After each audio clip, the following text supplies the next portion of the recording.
àwa gan la ò ní jẹ́ kí Peter Obi di ààrẹ Nàìjíríà. Ìṣòro gidi wà fún Ẹ̀sán tó fẹ́ di ẹ̀wàá láì ní bá owó kan ṣe. Òròmọdìyẹ tó lóun kò fi tàṣà ṣe kó má jẹ́ ọ̀sán gangan làṣà yóò gbé e jẹ. Nǹkan ń ṣe Peter Obi lábẹ́nú o.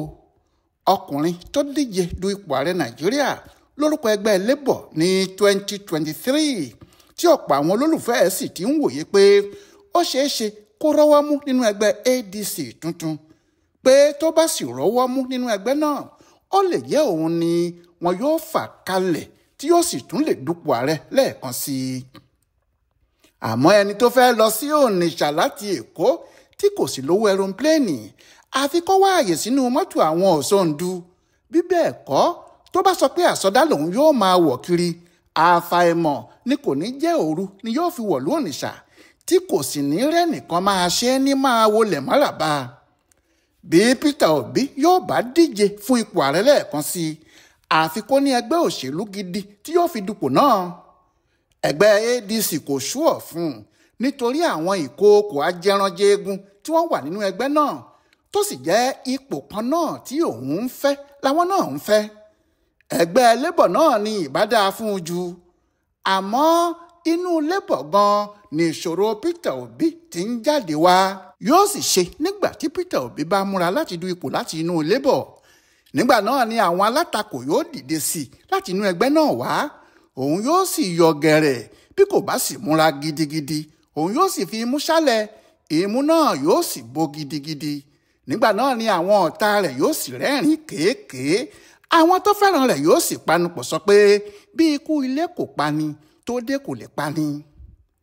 Ohun tó jẹ́ kí àwọn èèyàn tètè máa sin Peter Obi nígbẹ́rẹ́ ìpàkọ́ rèé pé kó tètè mọ bí yóò ti yanjú ọ̀rọ̀ inú ẹgbẹ́ Labour, nítorí níbẹ̀ ni gbogbo ayé ti mọ̀ ọ́n.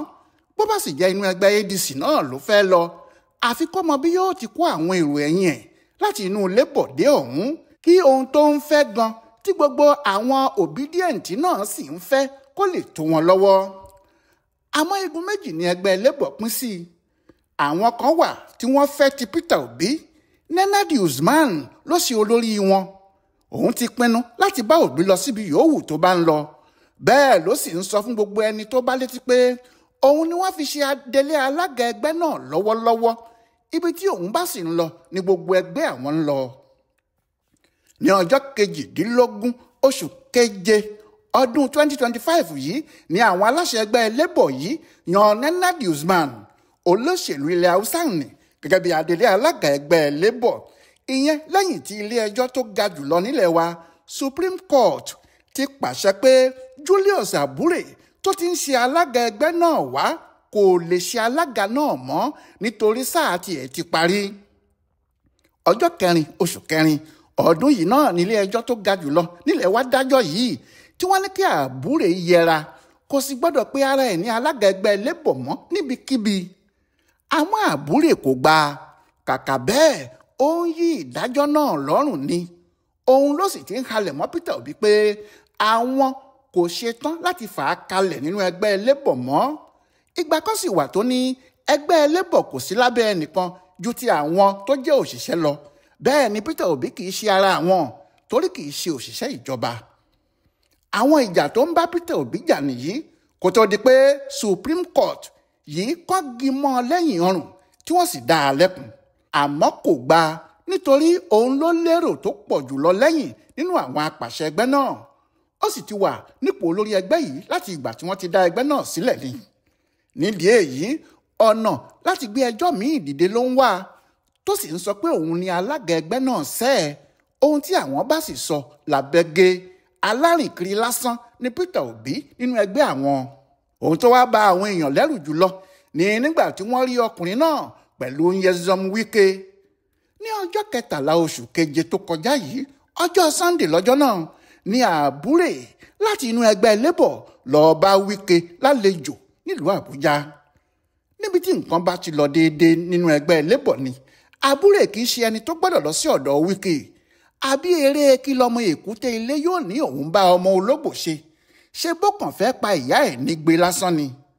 Irú ọ̀rẹ́ wo ló lè wà láàrin Abure àti Wike tí kò ní jẹ́ ìpalára ni yóò padà mú wá fún ẹgbẹ́ Labour, pàápàá fún Peter Obi tí ń ṣe òǹdùpọ̀ ẹgbẹ́ wọn. Àmọ́ nígbà tí wọ́n bi Àbúrè pé kí ló wá lọ sọ́dọ̀ Wike, ó ní kí ló dé tí wọ́n ń béèrè bẹ́ẹ̀, pé Àbújá lòun ń gbé, Wike ni mínísítà ìlú Àbújá, kí ló wá burú nínú kí òun lọ rí Wike fúnra ẹ̀. Wike fúnra ẹ̀ sọ pé kí ló burú nínú kí Àbúrè wá sọ́dọ̀ òun, olóṣèlú ni, olóṣèlú lòun náà, kí ló burú nínú kí olóṣèlú méjì pàdé ara wọn. Ṣùgbọ́n gbogbo àwọn tí wọ́n jẹ́ olóṣèlú gidi tí wọ́n mọ ohun tó lè ṣẹlẹ̀ ní àyà wọn làgàrà, nítorí wọ́n mọ̀ pé àjọṣepọ̀ ọkùnrin náà pẹ̀lú Àbúrè kò lè dáa fún Obi rárá ni. Nyesom Wike ni ọkùnrin tó ní ẹsẹ̀ méjì, tó gbé ẹsẹ̀ kan sínú PDP tó lẹ́gbẹ́ tí òun ń ṣe nìyẹn, tó gbé ẹsẹ̀ kejì sínú APC tó ní Tinubu lòun ń ṣiṣẹ́ fún. Nítorí pé Wike ń ṣiṣẹ́ fún Tinubu, gbogbo ohun yòówù tó bá lè tako kó má wọlé ní 2027 ló ń gé dànù. Ó ti sọ ara ẹ̀ di katapila, àtigi àtọ̀pẹ̀ ló ń hú. Gbogbo ohun yòówù tí wọ́n bá fẹ́ ṣe nínú PDP tàbí nínú ẹgbẹ́ míì tó bá ti lè tako Tinubu, òun Wike ni yóò dojúkọ. Ẹni tó bá sì mọ bí katapila ti ń ṣiṣẹ́ yóò ti mọ̀ pé ó lójú òkè olóṣèlú kan tó lè dúró níwájú Wike, pàápàá lásìkò tá a wà yìí. Kò sí ohun tí yóò ṣẹlẹ̀ ju pé títí tí bèèlà yóò fi fọn fèrè, ìyẹn títí tí wọn yóò fi dìbò 2027 yìí tán, Àbúrè kò ní kúrò nílé ẹjọ́. Bó bá ti ń pe ẹjọ́ kan tó ń jẹ̀bi ni yóò máa pe òmíì. Àsìkò tí owó ìbá sì já nítọ̀mọ́ ni Wike dé sínú ayé ẹ̀ yìí, owó kò ní jẹ́ ìṣòro wọn mọ́. Ohun tí èyí túmọ̀ sí ni pé alágbẹ̀dẹ kì í rójú bọ́lé arọ́, ẹ̀làlẹ̀kẹ̀ kì í rójú àtòkùnbọ̀, abẹ́rẹ́ ajáàdí kì í rójú àti ránṣọ. Kò sí bí ẹgbẹ́ Labour yóò ṣe rójú ráàyè láti ṣe ohunkóhun. Kódà kí àwọn Nenadi Usman sọ pé ẹ̀yìn Obi làwọn wà jù bẹ́ẹ̀ lọ. Ohun tí wọ́n sì fẹ́ ṣe fún Obi náà ló ṣẹlẹ̀ yẹn o. Ìyẹn lọ́jọ́ Ẹtì Friday ọjọ́ 15 oṣù tá a wà yìí. Nítorí ọ̀rọ̀ èdè àìyedè tó wà láàrin àwọn ẹgbẹ́ Labour yìí, ẹgbẹ́ ọ̀hún kò lè fa èèyàn kankan kalẹ̀ fún ìdìbò tó wáyé káàkiri Nàìjíríà lọ́jọ́ Sátidé ọjọ́ 16 oṣù yìí kan náà. Ìdí ni pé àwọn Àbúrè ní àwọn fa àwọn kan kalẹ̀. Àwọn Nenadi ní àwọn kò ní èèyàn nítorí àwọn ń ṣiṣẹ́ abẹ́lé lọ́wọ́. Ohun tó jẹ́ kí Peter Obi jáde nìyẹn. Peter Obi sọ pé kí gbogbo ọmọ ẹgbẹ́ Labour àti àwọn obedient òun káàkiri ibi yòówù tí wọ́n bá wà kí wọ́n má dìbò fún ẹnikẹ́ni mọ́ ju àwọn ọmọ ẹgbẹ́ ADC tó bá jáde lọ. Ó ní ẹgbẹ́ Labour kò fààyàn kalẹ̀ o, nítorí ẹ̀ kí wọ́n má dìbò fún ẹnikẹ́ni. Àwọn tí ADC bá fà kalẹ̀ ni kí wọ́n dìbò wọn fún, torí ẹgbẹ́ alájọṣepọ̀ tí àwọn ń ṣe nìyẹn. Bí ìròyìn náà ti jáde báyìí, níṣẹ́ ni Àbúrè gbomi parí. Wọ́n sáré gbé ìwé tiwọn náà jáde pé ara ohun tí àwọn ń wí nìyí o, pé Peter Obi kò sí nínú ẹgbẹ́ àwọn, nítorí tó bá jẹ́ inú ẹgbẹ́ àwọn ló wà ní, ìbá mọ ohun tó ń lọ nínú ẹgbẹ́ náà.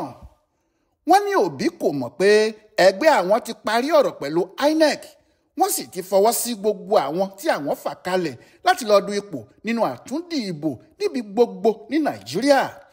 Àti pé níwọ̀n ìgbà tí Obi kò ti mọ ohun tó ń lọ yìí, bí kò ti ní mọ ohun tó ń lọ tí àwọn yóò fi fa ẹni tí yóò du ipò ààrẹ àwọn kalẹ̀ náà nìyẹn. Àwọn gan làwọn yóò sì ṣe é pa débi pé kò ní rí ipò tó ń wá náà láti ọ̀dọ̀ àwọn, nítorí alárìnkiri àti ìsáǹsá olóṣèlú ni.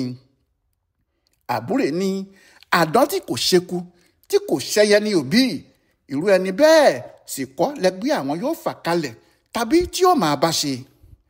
Àwọn kan ní kì í ṣe Àbúrè ló ń sọ̀rọ̀ yìí, wọ́n ní Wike ló ń dún. Èyí ni pé àwọn ọ̀tá ilé ló gbógun ti Obi yìí o.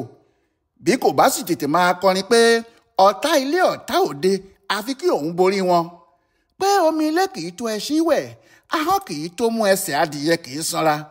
Àfàìmọ̀ kó má ṣe pé àwọn Àbúrè yìí ní kò ní jẹ́ kí òun Peter Obi dépò ààrẹ lóòótọ́ o.